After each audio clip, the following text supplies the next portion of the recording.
In fact, I had this conversation with a VP of technology, and I just said, hey, Brad, let me ask you this. How many people have you hired in your IT organization? He said, about 60 in the last 2 years.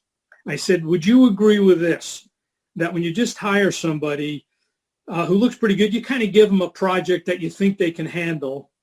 But if they're really good, you give them the next project they give them a better project and stretch them and put them on bigger teams and more important projects. And the people you don't particularly care about, give them hard projects. You give them stuff that's a little bit easier for them to work on. He said, of course, 100% of the time. He said, every manager does that. Well, that's the Sherlock Holmes technique. I don't have to know if a person is a good technical person by asking them. I just look at what their managers, what kind of projects did you get assigned? Did you get assigned good projects? You're good. If you get assigned softball, you're probably not so good. And if you got assigned to a big cross-functional team with the president and a customer and the VP of marketing and you're a tech, first year, 2-year tech, somebody agreed that you were a very good person.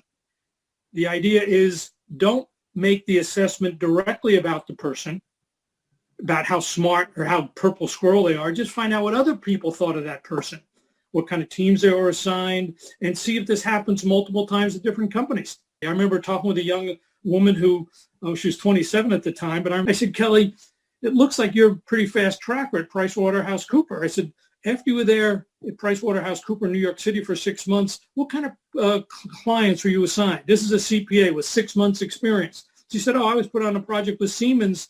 I said, Siemens locally? She said, no, I was working on Siemens in Germany. I went there once a month and I worked with the president.